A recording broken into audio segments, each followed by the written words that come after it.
Muy bien, buenas tardes a todos. Vamos a dar inicio al taller de biomecánica nivel 1, nivel para profesores y futuros colegas seguramente, destinado a todo lo que es el área de biomecánica en el profesorado. Ya, como ustedes sabrán, este profesorado tiene varios años de antigüedad y estamos cambiando permanentemente todos los contenidos, actualizándolos para que sea lo más adaptado posible a las nuevas exigencias de la formación del jugador del futuro.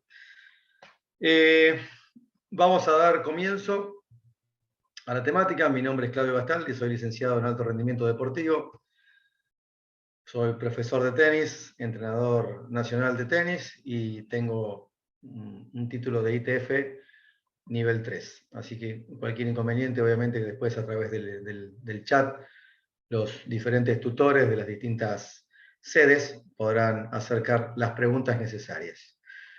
En esta clase vamos a trabajar específicamente sobre 6 ejes temáticos, los cuales van a trabajar sobre qué es la biomecánica, qué finalidad tiene la biomecánica, las leyes que intervienen, el sistema de observación, o sea, de qué manera lo puedo implementar y lo puedo usar, a qué nos referimos cuando hablamos de tenis visible y tenis invisible, y a qué nos referimos cuando hablamos esquema corporal e imagen corporal.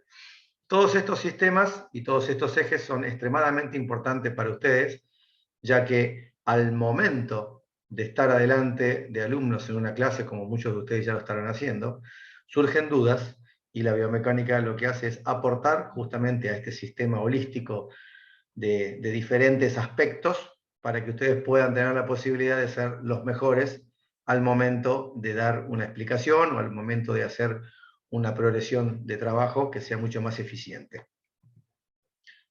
Vamos a ver entonces las ciencias que están destinadas al desarrollo y la producción de un jugador a partir de las ciencias aplicadas, que en este caso destinadas a la biomecánica. Muy bien, cuando hablamos de biomecánica, tenemos que tener en cuenta que la biomecánica, a nivel de definición, se podría decir que es el estudio del movimiento, en este caso obviamente humano, a través de las leyes físicas.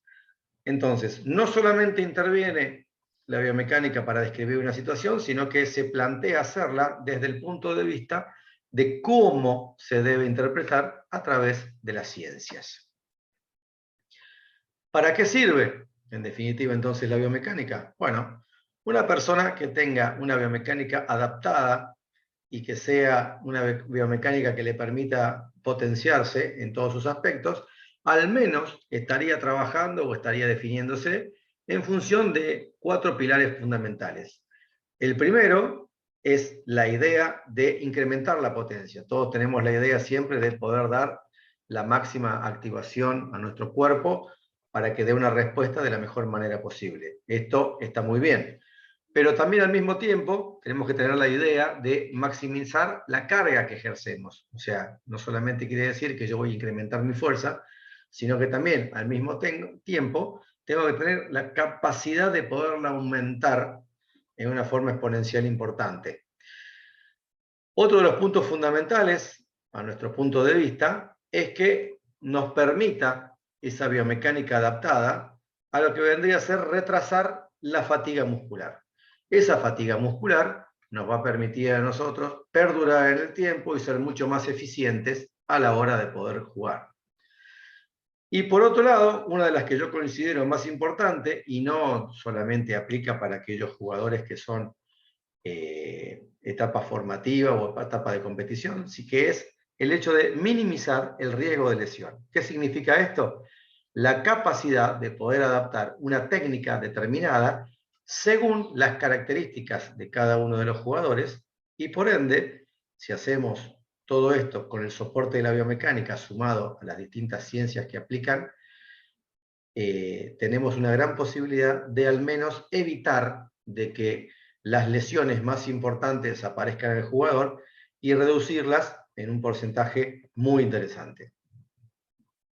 Ahora bien, cuando hablamos de leyes que intervienen en la biomecánica, tenemos que tener en cuenta al menos estas que están enfocadas acá, que son el balance, la inercia, acción y reacción, momento lineal, momento angular, energía elástica, torque y cadena cinética.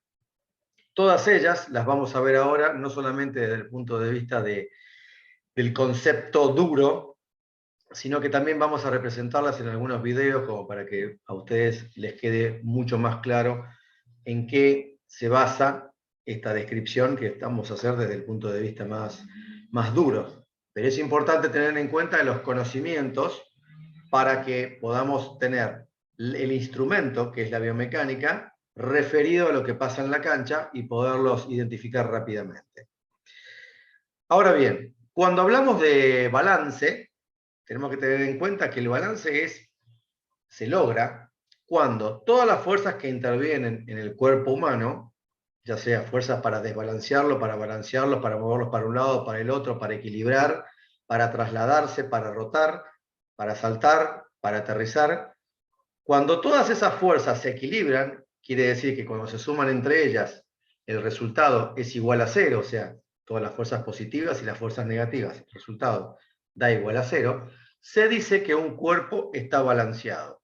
Entonces, el balance, para nosotros, va a ser lo mismo que el equilibrio. Entonces, nosotros decimos que un cuerpo está equilibrado cuando todas las fuerzas que intervienen en él, en el momento de hacer una determinada acción, se encuentran en sumatoria cero o en equilibrio. Entonces, balance y equilibrio es exactamente lo mismo.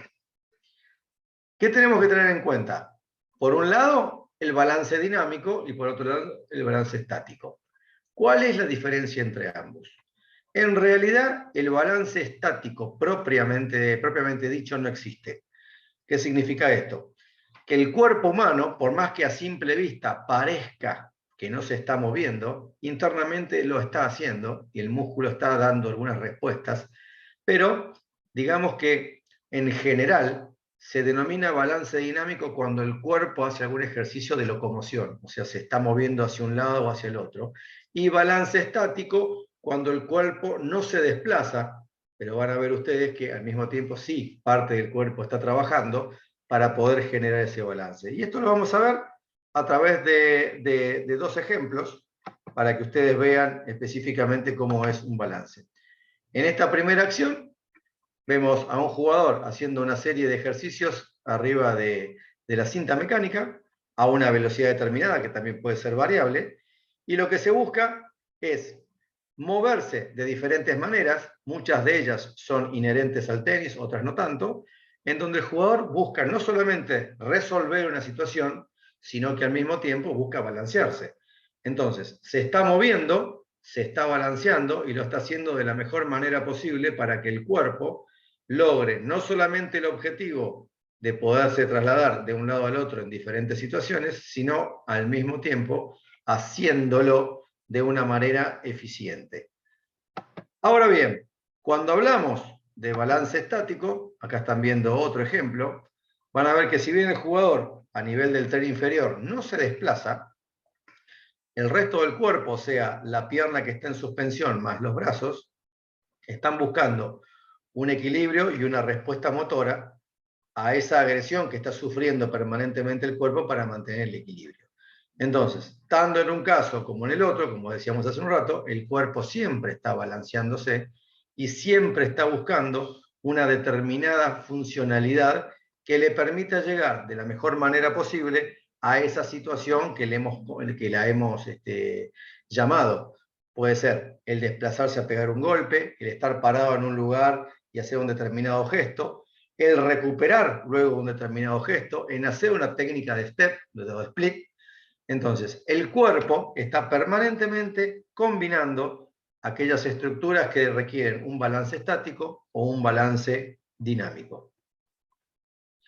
Dentro de los balances dinámicos existe uno que se llama el balance en suspensión, que es una variante del balance dinámico. Y esto se da cuando uno le pega la pelota, ya sea totalmente en el aire, como es el caso que vamos a mostrar acá en el video, o como se da muchas veces en el tenis, no es solamente en el tenis formativo, sino también en el tenis de competición y en el tenis de altísimo rendimiento, unipodal. quiere decir un solo pie apoyado en la superficie y el otro balanceándose en el aire. Entonces, a ese tipo de balance dinámico se lo denomina balance en suspensión, porque el cuerpo está o totalmente en el aire o parcialmente en el aire. Entonces, vamos a ver también acá un ejemplo en donde el jugador pega y se encuentra en diferentes posturas en el aire al momento de impactar. Esto no quiere decir de que el cuerpo está desequilibrado. Todo lo contrario, esto significa que el cuerpo, bajo la amenaza de caerse, encuentra soluciones que le permiten no solamente ser eficaz, eficiente, perdurar en el tiempo, sino tener una capacidad de control motorio que le permita hacer.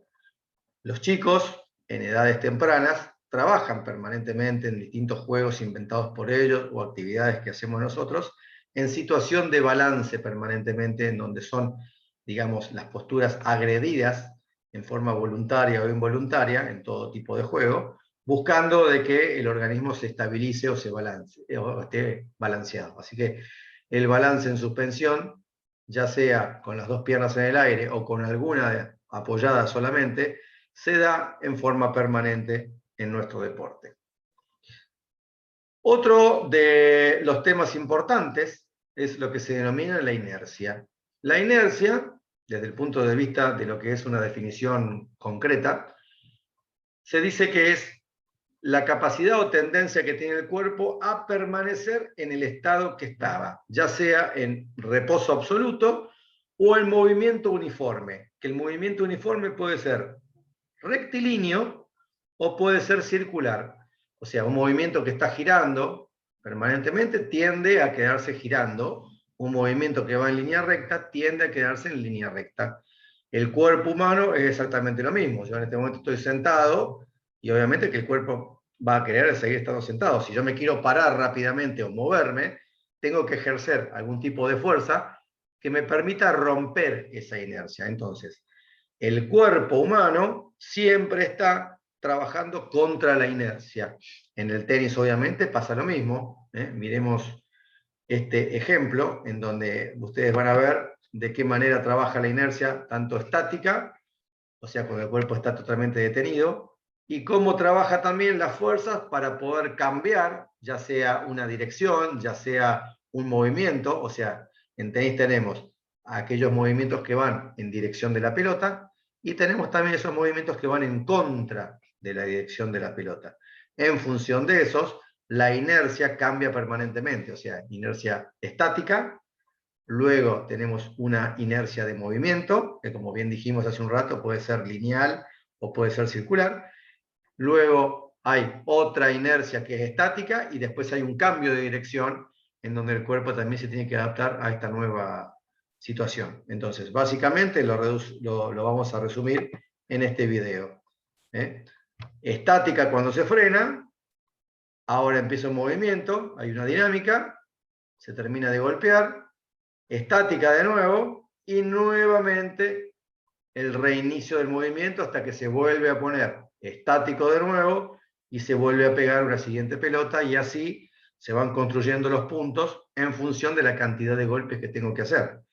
Pero en definitiva, tenemos que tener en cuenta que la ley de la inercia está presente en todos los movimientos y en todos los objetos y en todos los reposos de los objetos o del cuerpo humano. Entonces, no es solamente importante conocerla, sino también saber que está y cómo tratarla para ser eficiente en nuestros desplazamientos. Otro de los principios importantes que debemos conocer es el principio que se llama de acción y reacción. A nivel de la ciencia, dice que un cuerpo que ejerce una acción o fuerza sobre otro, este otro, el segundo, va a reaccionar con una fuerza igual, pero en el sentido opuesto. O quiere decir que si yo hago una fuerza sobre la pared o sobre el piso o sobre la pelota, el elemento al cual yo le ejerzo la fuerza va a responder en el sentido opuesto. Ustedes me dirán, sí, pero ¿cómo hace la pelota para moverme a mí o cómo hace para mover la raqueta? Bueno, obviamente que el movimiento que ejerce la pelota hacia mí es mucho menor en cuanto a la visión de lo que yo hago con la raqueta hacia la pelota. ¿Por qué? Porque hay una diferencia de masas. Obviamente que la masa mayor absorbe y recibe el impacto, pero muchas veces es bastante invisible al ojo humano, salvo que se tenga una cámara de alta resolución. Si ustedes ven un golpe hecho en cámara lenta a altísima resolución cuando la pelota toca la raqueta, van a ver que no solamente las cuerdas absorben el impacto de la pelota, sino que también la raqueta sufre una absorción de impacto antes de devolverle a la pelota la acción necesaria. Entonces, como bien dije, el principio de acción y reacción es aquel que yo le ejerzo o un objeto le ejerce a otro y el otro objeto ejerce al primero una fuerza igual y opuesta, o sea que trabajan en sinergia con respecto a la dirección de la fuerza. O sea, yo no puedo hacer una fuerza en un lado y recibir una contrarreacción en el sentido cambiado u opuesto, sino que siempre en forma lineal. Veamos un ejemplo en donde Murray hace una fuerza sobre el piso y el piso reacciona sobre él, facilitando su movimiento hacia la pelota. ¿Qué quiere decir esto? Que el pie de Murray, en este caso, para poder ir hacia la derecha, hizo una fuerza en el sentido opuesto. O sea, la fuerza del pie va hacia, vamos a verlo de vuelta, la fuerza del pie va hacia la izquierda, el piso lo tira hacia la derecha, y a partir de ahí el jugador se puede mover. Esto pasa, como les decía, en todo tipo de movimiento. Entonces la reacción sobre el jugador, en este caso, la da la cancha para poderse mover en el sentido opuesto a la fuerza que se ha generado. Otro de los puntos importantísimos que tiene el tenis en general o el deporte en general son todos los movimientos de rotación y de generación de fuerza.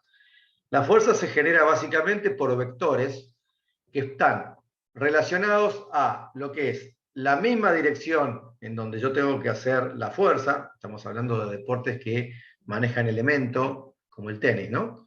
Entonces, mientras mi cuerpo se maneje en la dirección lineal con respecto a la trayectoria de la pelota, yo voy a tener lo que se llama un momento o una sumatoria de fuerzas lineales. En la medida que mi cuerpo se maneje en una rotación sobre su propio eje, va a ejercer lo que se llama un momento angular, que va a tener una resultante sobre una pelota que me viene lineal. ¿Qué quiero decir con esto? Que no solamente yo le ejerzo a la pelota un movimiento lineal para poderle dar potencia, sino que también hay movimientos angulares. Obviamente que de acuerdo a las distintas paradas que tiene el cuerpo a la hora de golpear, llámese paradas abiertas, semiabiertas o cerradas, el cuerpo tiene una tendencia a tener mayor cantidad de porcentaje de momento lineal o mayor cantidad de porcentaje de momento angular. En función de la característica de los golpes, va a ser más una que la otra. Lo que no quiere decir que exista un golpe determinado que tenga solamente el 100% de ese momento. Vamos a ver a un mismo jugador hacer dos golpes distintos, una en parada cerrada y la otra en parada abierta. Entonces, fíjense los pies, cómo trabajan, de atrás para adelante, trasladando el peso del cuerpo de atrás hacia adelante. Si vemos, sobre todo, lo que es el tren inferior. Pero si ustedes se enfocan en la zona media, en donde tiene la cadera o el brazo, van a ver que estos elementos, estos segmentos corporales, en un primer momento se trasladan de atrás para adelante, pero también sufren rotaciones. Con lo cual, eso es lo que les había comentado al principio. Fíjense, va de atrás para adelante, y después de trasladar hacia adelante también ejerce una rotación, tanto el brazo, la muñeca como el hombro. El mismo jugador, en una parada abierta, vean cómo genera todo un trabajo de rotación, no solamente a nivel de brazos, ¿sí?, a nivel de cintura y de piernas. Entonces fíjense acá cómo lo genera. Pero también tenemos que tener en cuenta que en la preparación de su gesto, cuando la raqueta va de atrás hacia adelante, hay una fuerza lineal. Y por otro lado también, si ustedes se fijan en el pie de atrás en un momento pasa adelante haciendo una fuerza lineal, al igual que algunos otros aspectos corporales. Pero lo más importante tener en cuenta es que en la parada abierta, el momento angular es el que desencadena la mayor parte de del gerenciamiento de la fuerza, y en el momento lineal es la sumatoria de fuerzas lineales el que tiene la mayor cantidad de porcentaje de la fuerza que va, digamos, de atrás hacia adelante. Pero siempre trabajan en forma, digamos, conjunta, no en cuanto a la misma cantidad de producción, pero sí en forma conjunta. O sea, nunca es un golpe totalmente lineal o un golpe totalmente angular. Otro de los aspectos claves que tenemos que tener en cuenta es lo que se denomina la energía elástica. La energía elástica es aquella energía que se acumula generalmente en las partes blandas del cuerpo, llámese el músculo, llámese tendones, llámese ligamentos y hasta la misma piel, en donde la energía se hace por un estiramiento mayor al que el cuerpo, músculo, tendones o ligamentos tienen en su estado de reposo. Entonces, cuando el músculo, por dar un ejemplo concreto, lo que hago yo es estirarlo por demás de la línea normalmente de reposo que tiene, el músculo va a tender a volver a su estado normal. Por ejemplo, si ustedes hacen una prueba y ponen los brazos caídos al lado del cuerpo, van a notar que la extensión del brazo no es completa, sino que es ligeramente flexionada. Entonces, esa es la posición normal que tiene el músculo. Si ustedes le hacen al músculo una fuerza para estirar y nuevamente lo relajan, van a ver que el cuerpo, o el músculo, o la sección corporal, va a tender a volver nuevamente a la posición que tenía. Entonces, esa energía de ir de lo más estirado a lo normal se denomina energía elástica, que es sumada a la energía mecánica, o sea, aquella que se hace por contracción muscular, es la energía total que todo jugador, en el caso nuestro del tenis, le implica, o le aplica, mejor dicho, a la pelota al momento de impactarla. Entonces, lo que vamos a ver ahora es uno de los ejemplos más fáciles de ver, que es lo que pasa con la muñeca. La muñeca, cuando se hace hacia atrás, o sea que se pone en estado de extensión, la van a ver ahora en la preparación final del golpe acá de Federer, van a ver cómo se estira completamente para atrás y después nuevamente vuelve hacia adelante antes de darle la fuerza de todo el resto del antebrazo, brazo, hombro y toda la cadena cinética, ¿no? Pero es importante tener en cuenta cómo el jugador es mucho más eficaz y eficiente a la hora de golpear cuando aplica esta energía elástica, que tiene que ser muy rápida, porque si no se pierde, y como su nombre lo indica, es una vez que se estiró, volver rápidamente a su posición para que justamente la funcionalidad del elástico lo trabaje en el momento justo y apropiado, ¿no? Vamos a ver un ejemplo en donde acá el jugador lo hace. Fíjense la mano, por ahora no hay ningún tipo de cambio, pero fíjense ahora lo que hace la muñeca. Completamente estirada, y luego se reincorpora para dar lugar a esa técnica. Obviamente que yo en este caso lo hice con Federer, pero todos los jugadores lo hacen, y esto solamente se ve en cámara lenta, pero en todos los niveles mismo en la formación inicial, se debe incrementar su uso, pero todos los jugadores y todas las personas lo tienen como un trabajo energético que ya viene de fábrica y simplemente que saberlo utilizar. Fíjense la muñeca, cómo rompe ahí la postura y al final impacta la pelota utilizando el resto de la fuerza de contracción muscular. Otro de los aspectos claves que la biomecánica tiene para describir cuando el golpe se hace de una manera eficaz y eficiente es interpretar lo que pasa a la hora de describir torque.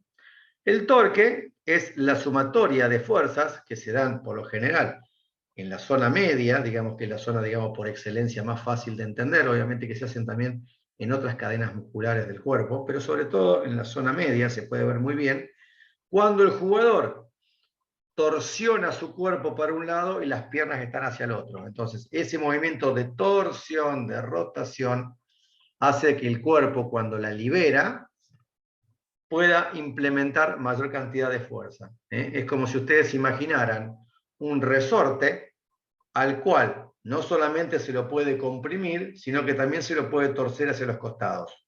Cuando se lo suelta, el resorte, ¿qué es lo que va a hacer? Va a tender a ir hacia arriba, a su estado normal, pero al mismo tiempo se va a desenroscar.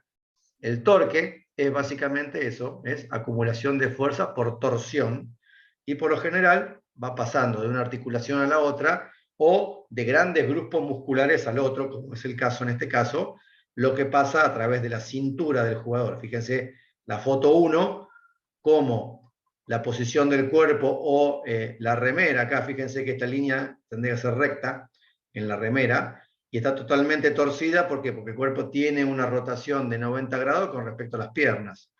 Y acá es una torsión totalmente opuesta, pasando el hombro de atrás hacia adelante. Entonces, lo que pasa en la preparación es, digamos, opuesto a lo que pasa en la terminación. O sea que hay una descarga bastante importante y violenta a través de las piernas y todos los grupos musculares, pero básicamente la torsión que se hizo como golpe de carga acá en la foto 1, se libera en la foto 2. Vamos a ver ahora otra clase de ejemplos.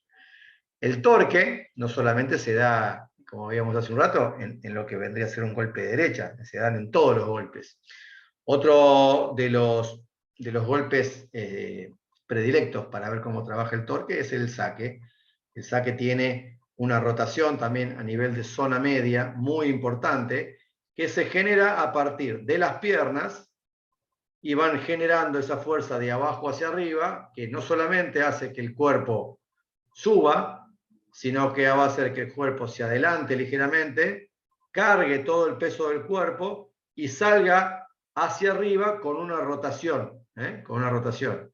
Ahí se ve específicamente cómo se rota el cuerpo y cómo pasa de un lado al otro. O sea, el cuerpo lo que hace es buscar rápidamente la alineación corporal, y al último, en la descarga, acá en el saque, vemos cómo pasa de una posición hacia la otra. Si vemos este ejemplo, en el caso de la derecha, es exactamente lo mismo.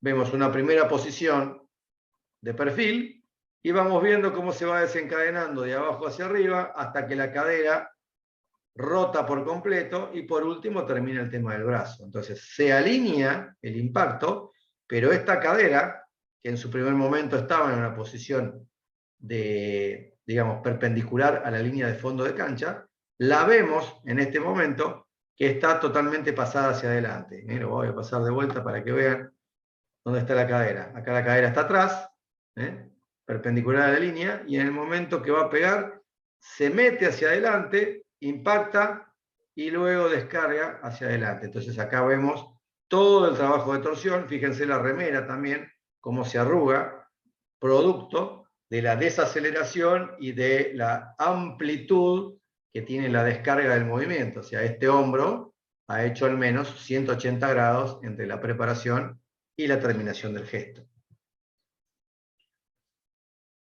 Otro de los puntos importantes, y ya falta menos con respecto a esta parte, es lo que se denomina la cadena cinética. La cadena cinética es aquella que me va a permitir, en cada una de las situaciones, tener la posibilidad de describir lo que veo desde el punto de vista de la biomecánica. Entonces, la cadena cinética, para poder describir lo que pasa en un golpe de tenis, yo tengo que tener en cuenta, a partir de lo que se llama acá en rojo, fíjense, es la activación y la anticipación gestual desde la raqueta y rápidamente qué es lo que pasa en el cuerpo. O sea, yo hago una activación a partir de la técnica del split, y a partir de ese momento se desencadena un movimiento superior, o sea, para que el cuerpo se empiece a alinear, pero al mismo tiempo hay una secuencia, como en todos los deportes o las actividades terrestres en donde estoy parado, en donde se inicia de abajo para arriba. Entonces ustedes pueden ver acá, desde el punto de vista de la interpretación, cómo viene desde el tobillo, después del tobillo, que son las articulaciones, ¿no? Podríamos hablar del pie, todas las articulaciones de los dedos del pie. pasa al tobillo, del tobillo pasa a la articulación de la rodilla seguimos subiendo la zona del torque, hacia la cadera, después pasa al tronco específicamente, o sea, toda la parte superior, cuando hablábamos de torque y tronco, era lo mismo, recuerden las imágenes que veíamos de Nalbandian y Serena Williams y de Andy Murray, y después de ahí seguimos subiendo y estaríamos ya pensando en lo que pasa en el hombro, acá dice hombre, pero es hombro, tren superior, codo, articulación del codo, pasamos al antebrazo, el antebrazo ya pasa a la muñeca, y por último lo que pasa en los dedos de la mano. O sea, la secuencia va en ese orden, o sea, se activa prácticamente en bloque, y después el movimiento se desencadena de abajo hacia arriba, o sea, desde el pie hasta la mano, pasando por todos los segmentos corporales. Esto podría ser una imagen, podemos ver muchísimas otras más, pero acá por lo menos se ve una imagen de un golpe de revés, en donde ya se pasó el momento de la activación, o sea, la posición de espera, y el cuerpo empieza a tener una rotación en función de todas las etapas que ustedes ya generalmente conocen, y ahora las vamos a ver con separado para lo que es lo que se denomina una producción de golpe, o sea, cómo pasa por los distintos estadios. Obviamente que esto es una descripción de un golpe completo, pero es muy importante saberlo porque cuando se enseñan los golpes y tenemos en algún momento la necesidad de desglosar las técnicas, tenemos que saber en qué parte de la fase de la cadena cinética estamos para tener en cuenta todo lo que nos falta y de dónde venimos o de dónde hemos llegado a partir de esa situación. Una regla mnemotécnica que utilizamos mucho en biomecánica es decir la palabra biomec para nombrar a todos esos principios biomecánicos importantes que acabamos de ver. La B está representada por el balance o el equilibrio, que ya hemos visto, la I de inercia, o sea, como habíamos dicho, la capacidad que tiene el cuerpo de permanecer en el estado en que estaba. Oposición de fuerzas, este es el principio de acción y reacción, o sea, por eso se llama oponerse a las fuerzas. La M de momentum, o sea, el momento lineal y angular. La E de energía, sobre todo energía elástica. Y la C de cadena de coordinación o cadena cinética, que es lo que acabamos de mostrar en la última imagen. Lo que les decía hace un rato, cuando hablábamos de producción de golpes, ustedes tienen que tener en cuenta que cuando la biomecánica describe un poco qué es lo que pasa en una técnica determinada, no importa si es el golpe que sea, siempre va a partir de una posición de espera, luego va a haber una activación del cuerpo, y a partir de ahí hay una primera rotación, para que el cuerpo se empiece a alinear en función del lado que tiene que ir, a partir de ahí a una segunda rotación mucho más pronunciada, después vendría a ser un trabajo de preextensión, o sea, cuando el cuerpo se empieza a estirar, la preextensión termina con la posición más exagerada de la carga, o sea, cuando el cuerpo está bajo presión permanente en todos sus aspectos, y a partir de ahí inicia el movimiento de atrás hacia adelante para poder terminar en lo que se denomina impacto. Entonces, fíjense que la biomecánica, antes de llegar a lo que vendría a ser tocar a la pelota, pasa por 7 ítems al menos, importantes para tener en cuenta, y que básicamente son los puntos más importantes a tener en cuenta, y no pensar solamente cómo se le pega a la pelota.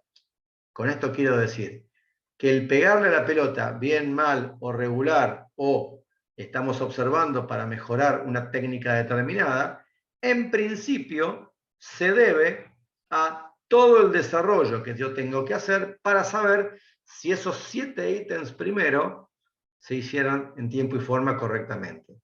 Si eso se hizo como se hizo, me da una resultante que se llama impacto. Ese impacto puede ser bueno, regular o malo, en función de lo que acabamos de hablar recién, pero el impacto va a condicionar de manera directa a lo que pasa después, que es qué tipo de terminación yo hago y qué tipo de descarga del cuerpo y del brazo hace después de esa terminación, y a partir de cómo he quedado yo después de ese golpe, vendrá la técnica de recupero. ¿Por qué yo puse centro geométrico de la cancha? Porque, como ustedes sabrán, no hace falta llegar siempre al centro geométrico de la cancha, sino que en función de lo que yo juego, a veces tendremos que estar más tirado hacia un lado que hacia el otro de la cancha, en función de que sea fondo de cancha, mitad cancha o red. Pero básicamente, para que ustedes tengan una idea y empezar a pensar un poco más en biomecánica, antes de hacer una corrección técnica, saquémonos de la cabeza la idea de mirar rápidamente el impacto de la pelota y empecemos a enfocarnos en todas aquellas cosas que estuvieron colaborando de alguna manera, eficiente o ineficiente, para ver cómo el cuerpo llega a impactar la pelota. A partir de ahí veremos la resultante, o sea, dónde fue la pelota, y también veremos, como decíamos recién, en función de cómo se pegó, cómo se terminó el golpe, cómo se descargó el cuerpo, cómo se recupera el cuerpo de esa situación de inestabilidad o no, y cómo se recupera al centro de la cancha, al centro geométrico, ¿no? Muy bien. En las etapas de iniciación, también en las etapas de desarrollo más tirados a lo que vendría a ser el entrenamiento o orientados a la competición de alta desempeño, tenemos que tener siempre muy presente lo que se denomina tenis visible y tenis invisible. ¿Por qué? Porque esto nos va a determinar, entre otras cosas, un aspecto muy importante de lo que vemos del jugador.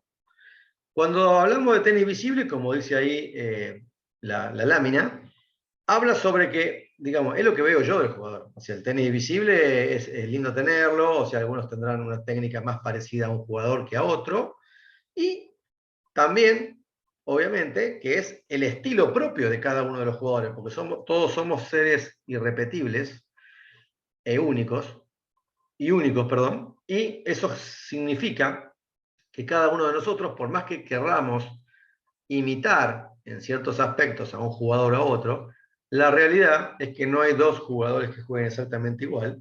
Por ende, por diferencias que existen desde el punto de vista fisiológico, herencia motriz, herencia de diferentes estimulaciones tempranas, herencia de lesiones o de problemas físicos o de salud, el cuerpo tiene una determinada manera de comportarse hacia una determinada propuesta, en este caso un golpe determinado del tenis.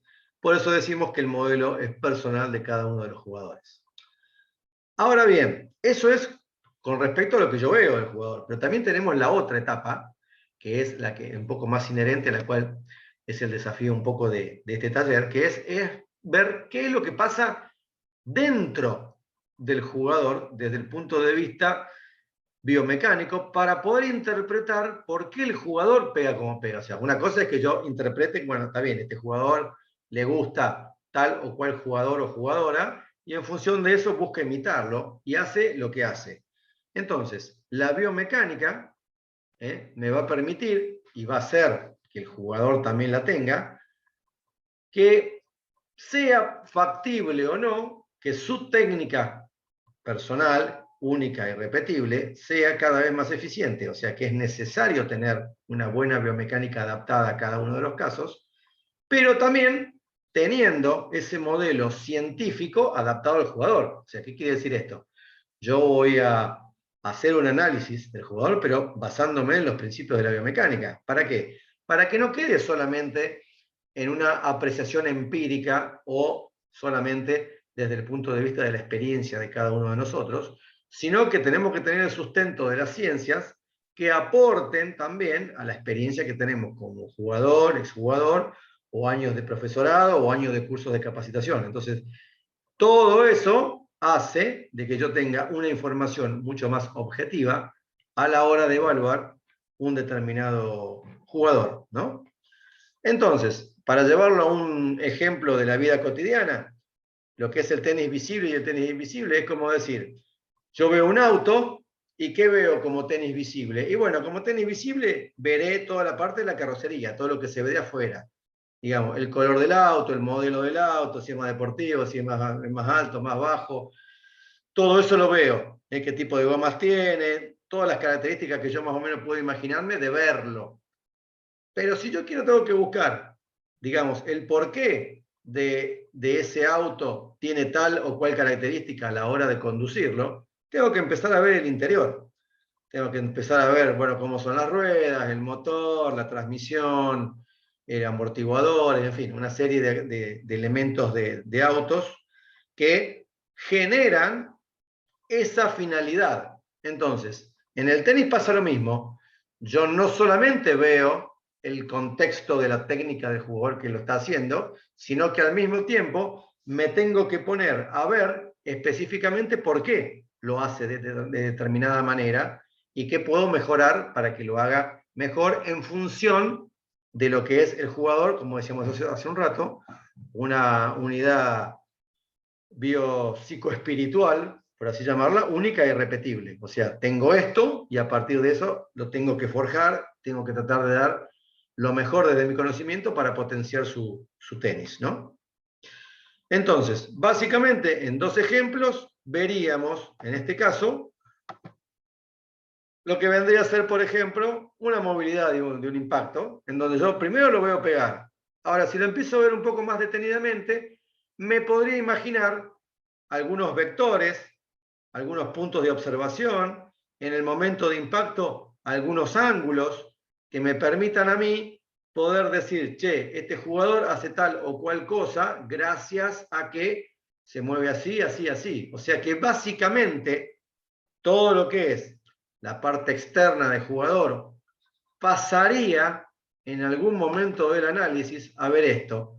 O sea, yo estoy viendo prácticamente un esqueleto que tiene una raqueta en la mano y a partir de esa situación yo entiendo cómo se mueve, cómo se balancea, cómo termina, cómo recupera el cancha, en fin, todos esos son pequeños detalles que hacen al uso de la tecnología, que hacen al uso de los conocimientos de la ciencia y que obviamente, como decíamos hace un rato, combinada con la capacidad que tiene el profesor de su experiencia personal y curso de capacitación, me podrán dar una información mucho más objetiva y completa a la hora de dar una clase o hacer una corrección. Todo esto es lo que yo veo del jugador. O sea, yo por un lado vi el jugador cómo se mueve, cómo impacta, qué hace, qué no hace, y por otro lado veo y me doy cuenta más o menos qué es lo que tiene. Pero también tengo que tener en cuenta el desarrollo que tiene el jugador como persona, o sea, qué tan evolucionado está, no solamente fisiológicamente, sino también en su capacidad de raciocinio, o sea, su mentalidad, cómo ha desarrollado y cómo ha hecho desarrollar el sistema nervioso central y periférico para tener mayor cantidad de información. Y para ello tendríamos que trabajar por lo menos en dos conceptos que para mí son muy importantes y son claves, sobre todo a donde ustedes están dando clase ahora, que son los grupos más de formación, porque acá es donde van a ver ustedes mayor dificultad o van a entender en gran parte por qué se da. Cuando hablamos de imagen corporal, la imagen corporal es lo que el jugador cree que está haciendo, pero es lo que nosotros realmente vemos de él. O sea, nosotros le pedimos a un jugador que saque, por ejemplo, el jugador saca y tiene una imagen de lo que él hace. Pero esa imagen es la que yo estoy viendo. O sea, yo lo estoy viendo al jugador sacar y yo tengo esa sensación. O sea, él tiene una imagen de cómo cree que saca y yo la veo del lado de afuera y la puedo constatar. Obviamente que él también lo puede constatar si yo lo filmo, por ejemplo. Ahora bien, cuando hablamos de esquema corporal, y acá viene el punto, digamos, más importante, porque depende específicamente del jugador y me daría el estadio real que tiene el jugador de su propio desarrollo, que es lo que el jugador interpreta que debe hacer y lo ejecuta a su manera. ¿Ok? Entonces, ¿cuántas veces de ustedes me podrán informar que, por ejemplo, ustedes le dicen a un jugador, fíjate que no estás bajando las piernas cuando haces el golpe de revés? Y el jugador les dice, ok, ahora voy a tratar de hacerlo mejor. Y capaz que ustedes lo ven y el jugador bajó 1 centímetro nada más la posición de las piernas y es totalmente insuficiente. Y ustedes le dicen, sí, sí, bueno, pero dale, flexioná las piernas. Y el jugador muchas veces les va a decir, pero ya flexioné un montón, fíjate cómo estoy.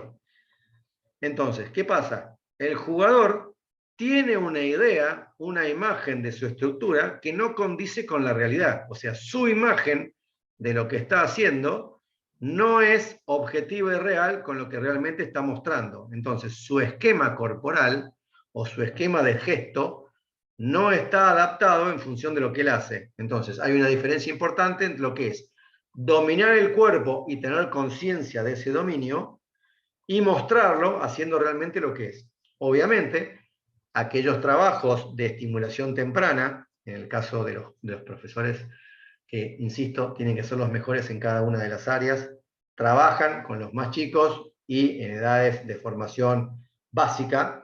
En la medida que más trabajen esta clase de trabajo, que son sobre todo a nivel de la propiocepción, del sistema kinestésico, o sea, de las sensaciones de cómo está el cuerpo armado, más cerca o más parecido van a estar la imagen corporal del esquema corporal. ¿Qué quiero decir con esto? Que a medida de que el jugador, uno le diga, bajamos las piernas y lo haga efectivamente, y yo se lo pueda mostrar con el celular diciendo, perfecto, estás bajando las piernas, cuando mayor sea su nivel de interpretación y de gesto, más fácil vamos a estar de poder corregir las cosas.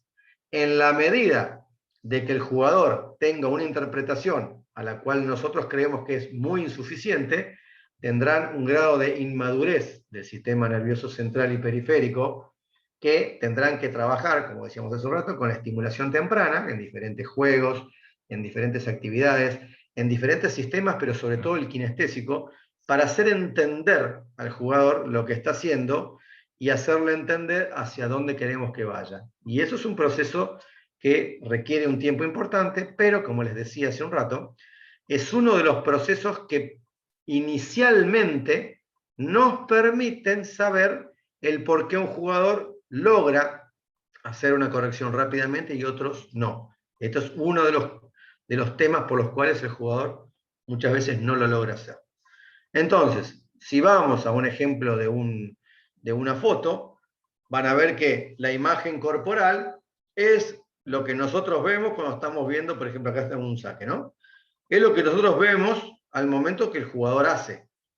Pero el esquema corporal es lo que el jugador está pensando que debe hacer, supóngase ya. Yo le pido, vamos a hacer un primer saque, plano, a la T, por dar un ejemplo, y bueno, el jugador está pensando en ese esquema corporal y lo ejecuta. Cuando lo ejecuta, yo voy a ver, en función de lo que el jugador hace, si entre lo que él interpretó y lo que yo veo, hay coincidencias en la mayor cantidad de casos posibles o no las hay.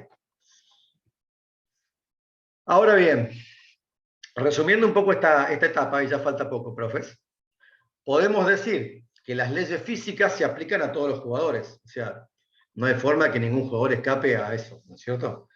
Los principios biomecánicos también se aplican a todos los jugadores. O sea, todo lo que hemos visto, no importa qué tipo de jugador sea, ni el nivel que tenga, siempre se van a dar. La observación, que lo vamos a ver ahora en un ratito, la detección de errores, los factores de riesgos, son similares a todos. O sea, yo tengo un protocolo para ver, que después ya lo van a ver, que es lo que proponemos nosotros para ustedes, y eso puede ser exactamente el mismo para todo tipo de jugador, no importa el nivel que tenga. Pero, siempre hay un pero a las reglas, y es que la adaptabilidad del sistema, o sea, todos los protocolos de corrección o de adquisición de un patrón, no importa los niveles, sobre todo en las edades tempranas, son específicos e inherentes a cada uno de los jugadores. Como decíamos hace un rato, el tema de la herencia motriz, las limitaciones, las estimulaciones previas, la forma de pensar y todo lo demás, hace de que cada uno interprete de una manera distinta, lo cual lo va a llevar a tener distintos tiempos. Y nosotros como docentes tenemos que, a través de todas las áreas que intervienen a la hora de dirigir o estar al mando de una clase, tenemos que utilizar como herramientas para poder ser más eficaces y eficientes a la hora de darlo, ¿no?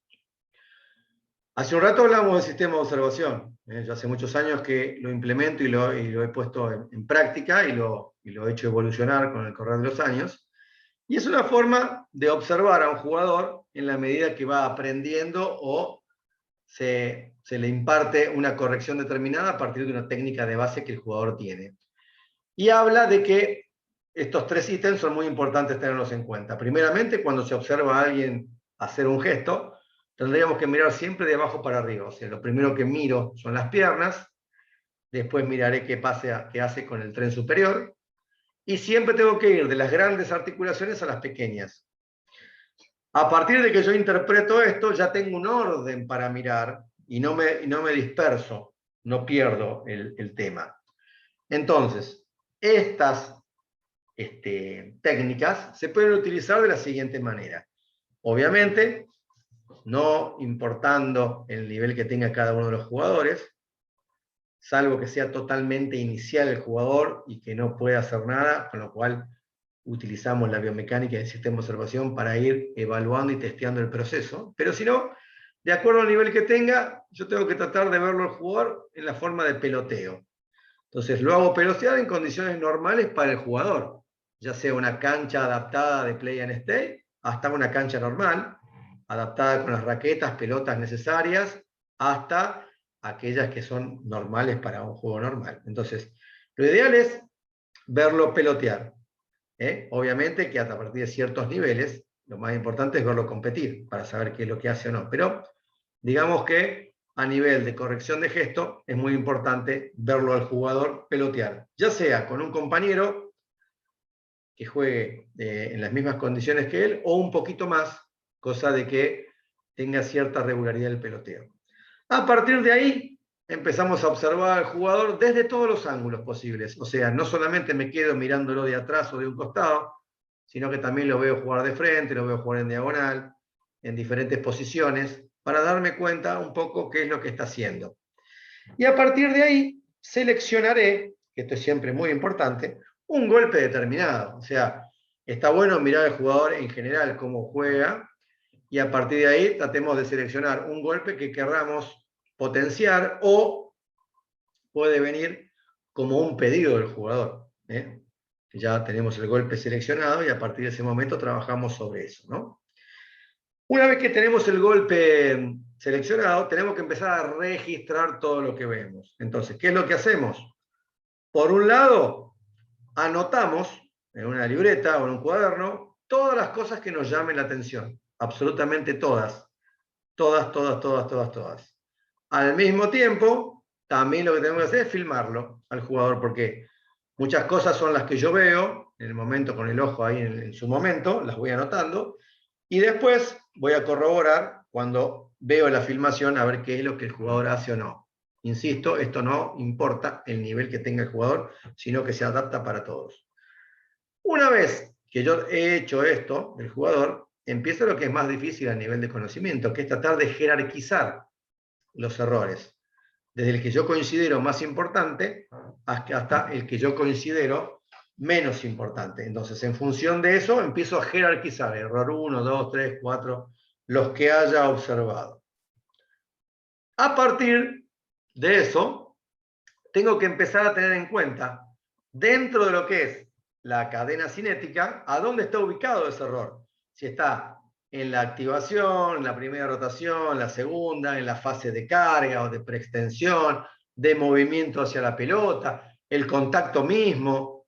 Entonces, yo empiezo a identificar a dónde está. Y una vez que lo identifiqué, empiezo a pensar cómo puedo planificar una serie de ejercicios para actuar directamente sobre lo que estoy pensando.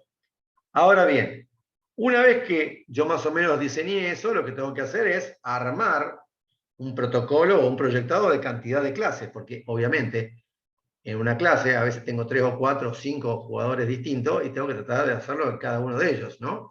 O directamente plantearle al jugador, de acuerdo a las edades, alguna clase individual en donde pueda trabajar específicamente con él. Pero si no, si son clases grupales, son movimientos que puedo hacer por determinados periodos de tiempo. Entonces, tengo que evaluar más o menos un bloque de cuánto tiempo yo puedo estar trabajando con un jugador, obviamente que también difiere mucho de su capacidad, de su edad, el tiempo que yo le puedo disponer para que él trabaje, y a partir de ahí hago ese tipo de planificación, las semanas o clases necesarias que yo tenga que hacer. A partir de que yo considero de que ese primer error importante está bastante avanzado en su corrección y que ya lo hace bastante bien en forma casi autónoma, lo que hago yo es evaluar directamente y nuevamente al jugador y ver qué pasa con todo este procedimiento, ¿no? Entonces, lo voy viendo, cómo va trabajando, cómo va evolucionando, cómo hago evolucionar yo los distintos ejercicios y, obviamente, voy haciendo imágenes, voy anotando las cosas que veo y no veo para hacerle después ver al jugador en qué parte del proceso está, porque es muy importante saber que cada vez que hago una corrección o el jugador aprende una técnica nueva, sufren momentos de desequilibrio, de falta de control, que eso hay que saberlo muy bien manejar, ¿no es cierto? Entonces, ¿qué es importante tener? Como decíamos hace un rato, jerarquizar los errores. Trabajar el error más importante y después, como decíamos hace un rato, ir asimilando de a poco estas nuevas correcciones que me permitan a mí mejorar. ¿Qué es lo que va a pasar? Algo muy importante. Cuando ustedes terminen de corregir ese error principal y vean después en la lista que tienen los otros errores que han anotado, es muy probable que ese error principal que ustedes corrigieron, si lo pudieron realmente identificar, haya arrastrado la corrección automática de un montón de otros errores que ustedes marcaron. O sea, si yo mejoro, por ejemplo, los desplazamientos o la posición del cuerpo o el balance a la hora de pegar, posiblemente me haya solucionado un montón de problemas a la altura del impacto, me haya solucionado un problema a la altura de la preparación o de la terminación del gesto o la descarga. Entonces van a ver que es muy probable que si hemos armado, supónganse, 7 errores, y yo corregí el más importante, de los 7 errores, habiendo corregido uno, me haya arrastrado 3 o 4 más y no estén más. ¿Qué tengo que hacer después de eso? Los que me quedan, hacer lo mismo. De los 3 que me quedan, busco el que considero, de acuerdo a mi experiencia y conocimientos, cuál es el más importante, y reinicio nuevamente la actividad para ir adelante. En definitiva, para tener en cuenta algo muy importante, la biomecánica siempre analiza datos, no modelos de técnica. O sea, la biomecánica siempre trabaja sobre lo que se ve. Entonces, la biomecánica siempre va a ser un protocolo científico, o sea, no sigue supuestos. No es que me parece que, sino que es a través de lo que veo, es lo que hay. O sea, no lo puedo diferenciar. O sea, lo que yo veo es lo que está ahí. Entonces, a partir de eso, la biomecánica, ¿qué empieza a hacer? Empieza a dar respuestas concretas a problemas reales, pero no da supuestos, sino que da datos.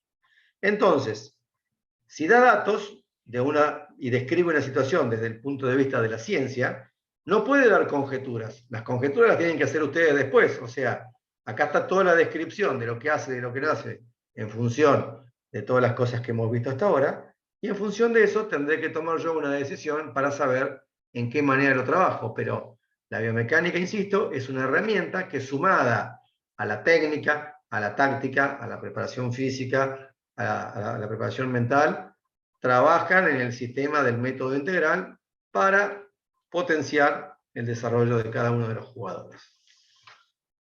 Básicamente, tenemos que tener en cuenta entonces que esa ficha de observación va a tener al menos estos 8 ítems. O sea, primero se escriben todos los errores, se elige un golpe, se ordenan los errores según el protocolo presentado, de abajo hacia arriba y todo lo demás, y a partir de ahí se empieza. Una vez que lo jerarquicé, empiezo a trabajar y a armar la secuencia, siempre de abajo para arriba, y viendo qué pasa. Ordeno los errores restantes, y a partir de ahí hago una nueva jerarquización, y así hasta que termino los errores más importantes que he nombrado. Todo esto es parte de un material nuevo que estoy trabajando ahora. Fíjense que he puesto pequeño cambio, grandes consecuencias.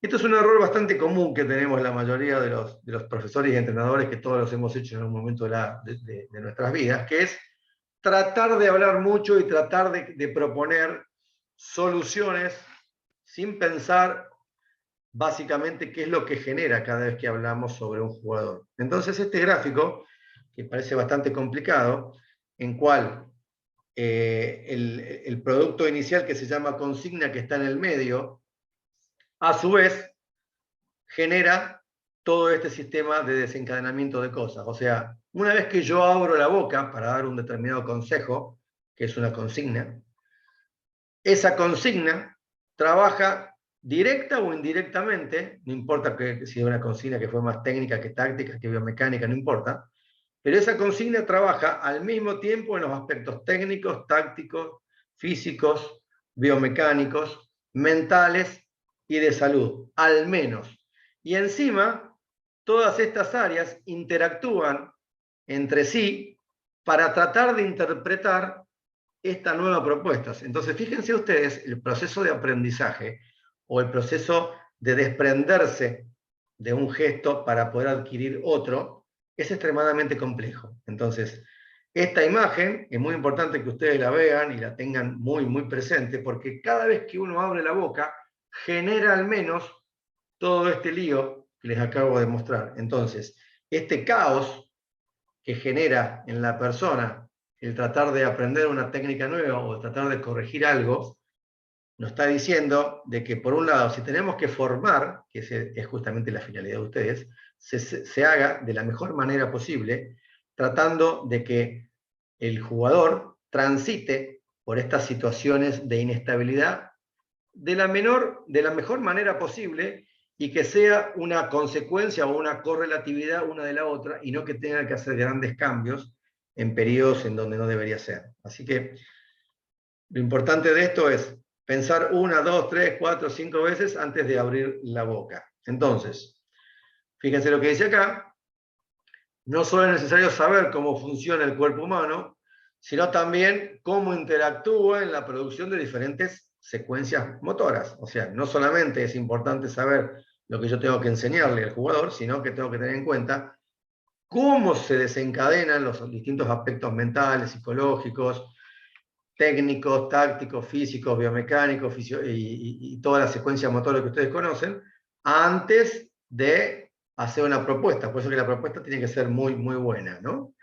Y por otro lado, habla de realizar evaluaciones periódicas que sean interdisciplinarias. O sea, no importa, insisto, en qué área de las etapas de la enseñanza estén trabajando, siempre hagan consultas interdisciplinarias, ya sea con otros miembros de la academia o del club donde están ustedes, sino también con colegas amigos, con jugadores que jueguen muy bien el tenis y que tengan también una visión distinta, para poder cotejar y evaluar lo que ustedes ven a otras personas que también tienen otros puntos de vista y poder enriquecer propiamente el trabajo que ustedes hacen y, por otro lado, tener otra visión respecto a lo que se puede enseñar a cada uno de nuestros jugadores.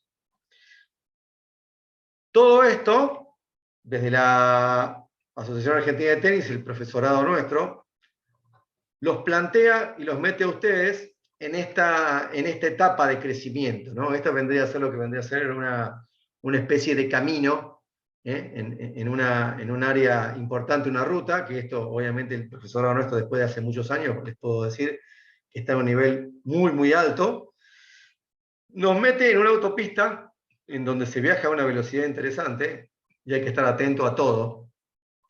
Entonces, es muy importante que ustedes entiendan cuál es la misión un poco de la biomecánica dentro del proceso de ustedes como futuros profesores y entrenadores, ¿no? En el caso de ustedes, profesores, que están en lo que vendría a ser el nivel 1 de la formación, ustedes tienen que, sobre todo, aprender a enseñar con base científica. Entonces, ¿qué significa esto? La enseñanza tiene que ser de calidad. Si yo no tengo una enseñanza de calidad, estoy limitando los procesos de aprendizaje del jugador, y esta enseñanza de calidad se debe incorporar, se debe entrenar por parte nuestra absolutamente todos los días, todos los días.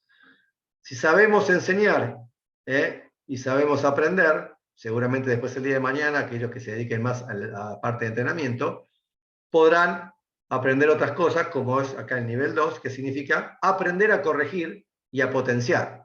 O sea, Si yo tengo que enseñar cuando soy entrenador, evidentemente algunos de los procesos de iniciación se dieron mal.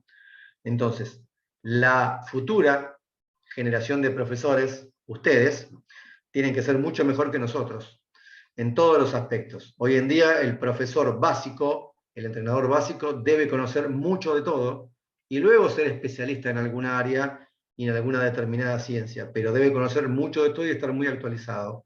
Eso es un poco el principio, la finalidad nuestra, ¿no es cierto? Por otro lado, y siguiendo la misma temática, el nivel 1, profesor, tendría que integrar todos los conocimientos tácticos, en este caso técnicos y tácticos biomecánicos, fisiológicos, físicos y todo lo demás, y utilizarlos dentro del método integral, que ya vamos a hablar qué significa sobre todo el método integral, pero sobre todo integrar conocimiento, o sea, no pensar que la biomecánica es un bicho aparte, no pensar que la táctica es una materia aparte, no pensar que la técnica es una materia aparte, no pensar que la preparación física se hace solamente fuera de la cancha, que tampoco es verdad. No pensar que la parte de la mentalidad, de los ejercicios mentales, se tienen que hacer acostados en una cama mientras la otra persona me está hablando. No, no, no. Es todo lo contrario. Entonces, integramos los conocimientos en el nivel 1, ustedes futuros profesores, y cuando estén en el área del entrenamiento, los van a tener que potenciar. O sea, por un lado yo los integro, las capacidades de ustedes, por otro lado los potencio, ¿ok? Cuando sean entrenadores. Y ahora también tenemos que tener en cuenta lo siguiente, o sea, conocer, aprender, dominar o implementar el método integral en todas las planificaciones y sesiones de enseñanza y de entrenamiento. ¿Por qué es esto? Por el primer cuadro que yo les dije que hay que pensar mucho antes de hablar. O sea, yo cada vez que hablo genero una revolución interna que afecta absolutamente todo. Por ende, tengo que tener presente lo que es el método integral. O sea, yo dejo de pensar en el método integral y seguramente me estoy equivocando o no estoy teniendo en cuenta otros aspectos de la consigna que voy a dar. Entonces, integrar en las planificaciones todas las sesiones de entrenamiento, o sea, saber que si bien yo me voy a enfocar en el día de hoy en la estrategia, por ejemplo, saber que en la estrategia o en la táctica de un determinado patrón, va a estar implicado no solamente la técnica, sino también la preparación física, sino también la parte de la biomecánica, sino también la presión que significa hacerlo, o sea que la parte mental también. Tengo que tener pleno conocimiento de que todas las áreas intervienen al mismo tiempo. Entonces, no piensen que cada una de las materias son bichos separados, sino que forman parte de un todo. Y por eso, obviamente, que hablamos de lo que se debería ser el método integral de tenis. El método integral es lo que decíamos recién.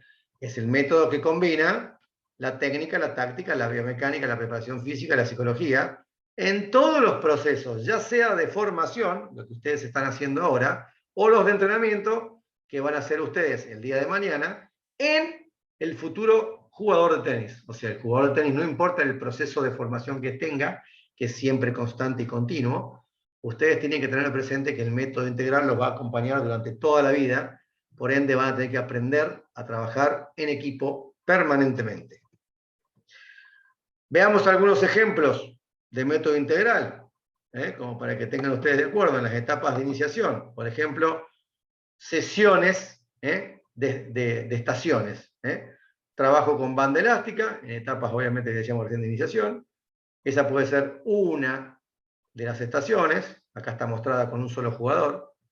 Esa técnica de golpe derecha, con una medicina adaptada a cada una de las edades, en este caso muy livianita, para hacer un golpe de derecha con algo que sea más parecido. Luego, en este caso, se agrega la raqueta para que el jugador interprete una técnica determinada con la raqueta y lo haga de esa manera en cancha. Y luego de ahí pasaría a la cancha de tenis, en donde estaría otro profesor, otro colega nuestro, otro integrante del equipo, haciéndolo pegar dentro de la cancha a ver si todas esas actividades que hacemos las puede desarrollar. Obviamente que estas estaciones acá propuestas había 3, pueden haber más, pueden haber menos, pueden estar dentro de la cancha de tenis y facilita justamente la cantidad de repeticiones de calidad para un determinado jugador, ¿no? Acá tenemos otro ejemplo, en donde vemos a una jugadora haciendo también un trabajo de apreciación de la pelota, dónde tiene que pegar y cómo se tiene que mover para poder llegar a la situación. Entonces está trabajando un patrón técnico que requiere de extremada precisión, no solamente en las piernas, sino también en la mano. Vemos otro caso en donde hay un trabajo fuera de la cancha de una repetición de secuencia con control de un patrón motor que después se tiene que replicar en cancha, como puede ser saque, un golpe de revés y una derecha invertida, la cual después en la cancha se tiene que repetir. O sea, yo hago la jugada desde el punto de vista de la imaginación, pienso en el golpe de la mejor manera posible, al no tener la pelota me permite controlar mucho más la técnica, y a partir de ahí cuando voy a la cancha la evalúo, ¿no? Otros ejercicios de velocidad y precisión, ya que ustedes saben que el tenis es un deporte de velocidad y precisión, o de precisión en velocidad, en donde ninguna de las dos variables por sí sola me garantiza un juego y una finalidad actualizada, sino que tienen que estar las dos en todos los procesos, o sea, porque todos los jugadores, no importa la edad que tienen que lograr hacer su mejor versión todo el tiempo. Vean acá una propuesta de ejercicio en donde trabajan golpe de derecha y golpe de revés, tratando de estar atentos a un determinado desarrollo y buscar los dos golpes en base a que puedan mantener hasta que alguna pelota se pierde, ¿no? En este caso, o sea, la interpretación en cada uno de los ejercicios tiene un objetivo determinado, obviamente que también se puede analizar desde otro punto de vista, pero todos tienen una finalidad determinada para que el jugador pueda potenciar su juego. Y después lo más importante, que es imaginarse el jugador del futuro. O sea, ¿cómo se imaginan ustedes el jugador del futuro? ¿Será un jugador de fondo de cancha? ¿Será un jugador extremadamente agresivo en red? ¿Será un jugador totalmente habilidoso en un montón de áreas? Tenemos que imaginarlos entre todos, porque para lograr este proceso de jugador, este que están viendo acá es Rune, actual 135 del mundo, 18 años, como hay tantos otros, ¿no? En este caso las finalistas del US Open también son edades muy jóvenes. Este jugador, para poder jugar este tipo de nivel en esta edad tan joven, evidentemente ha tenido un proceso de desarrollo muy específico y han trabajado muchísimo para imaginarse cómo el jugador del futuro va a jugar después de 5, 6 o 10 años de formación. Entonces, nosotros tenemos que imaginarnos cómo va a jugar el jugador que ahora tenemos en la escuelita dentro de 6, 7 años y tratar de trabajar en función de eso. Obviamente que tendremos que adaptar en forma permanente, les diría al menos una vez al año, las actividades y los procesos de aprendizaje y de propuestas pedagógicas. ¿Por qué? Porque el tenis, como todas las cosas, evoluciona y hay que interpretar lo que se hace en el alto rendimiento, por eso que hay que tener una visión mucho más holística, hay que hablar con muchos entrenadores, para que nos digan, el jugador cuando llegue a mis manos, necesito que haga esto, esto y esto. Entonces, ¿a dónde está el desafío? Saber de qué manera yo interpreto todas esas necesidades o requisitos que el jugador necesita para poder llegar a una determinada calidad de juego. Entonces, imaginar e imaginemos al jugador del futuro para poderlo desarrollar.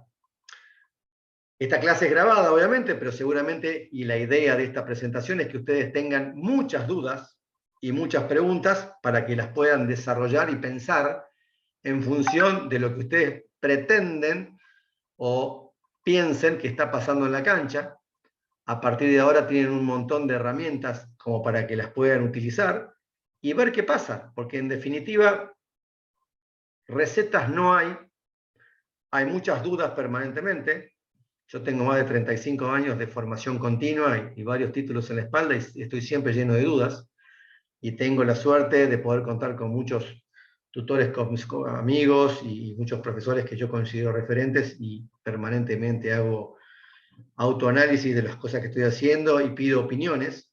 Entonces, todas esas preguntas que ustedes tengan, no solamente tengan un proceso interno de poderlas resolver, sino que también utilicen la capacidad que tienen sus colegas para poder saber hacia dónde tenemos que ir y cómo tenemos que hacerle evolucionar. O sea, compartan conocimiento y también, a su vez, reciban y sepan recibir con humildad consejos de otras personas que tienen otras perspectivas y analicen en forma objetiva las diferentes propuestas, que eso es muy importante. En definitiva, en mi caso y en el caso de todos los tutores, nosotros estamos plenamente convencidos que solamente, como dice la frase, la formación profesional constante y actualizada garantiza una enseñanza de excelencia. Entonces, imaginemos al jugador del futuro tratando y comenzando desde ahora a formarlo. ¿Qué quiere decir eso? Interpretemos cómo se juega el tenis, cuáles son los requerimientos reales del tenis, y empecemos a pensar cómo vamos a trabajar a toda marcha y con un paso firme y constante para poder crear las necesidades necesarias y para poder crear las situaciones concretas que cada uno de nuestros jugadores necesite para ser su mejor versión. O sea, el jugador nos ha elegido a nosotros para acompañarlos en una determinada etapa de su carrera, que puede ser iniciación, precompetitiva, competitiva, profesional, y él nos ha elegido a nosotros para compartir una determinada época. Entonces somos nosotros los que tenemos que ser agradecidos y poder potenciar y brindarle todo aquello que el jugador desea lograr con nuestro apoyo. O sea, nunca dejar de lado sus anhelos, sus deseos, sus objetivos, y a través de nuestra profesionalidad poder darle al jugador las herramientas necesarias para poder potenciarse a la máxima expresión posible. Eso es un poco el desafío que tenemos. Espero que les haya sido agradable la presentación, espero haberlos dejado con muchas dudas. Si alguno deseaba recibir recetas, les quiero decir que el que les pase recetas le está dando algo que es una visión personal, pero las recetas no existen, las recetas hay que crearlas, a las recetas hay que trabajarlas, a las recetas hay que cambiarlas permanentemente. Nosotros los tutores cambiamos todos los años los contenidos, siempre hay cosas nuevas, y muchas veces cosas que se dicen ahora, el día de mañana sean modificadas, sean cambiadas en función de cómo vaya esto evolucionando. Así que sean muy objetivos, sean inquietos, sean revoltosos desde el punto de vista de querer indagar y hacer cosas nuevas todo el tiempo. Consulten, no sean egoístas en cuanto a sus conocimientos, compartan, pidan consejos para poder compartir y seguramente van a ser unos excelentes profesionales y nosotros estaremos muy contentos de haber generado una nueva camada de excelentes profesionales.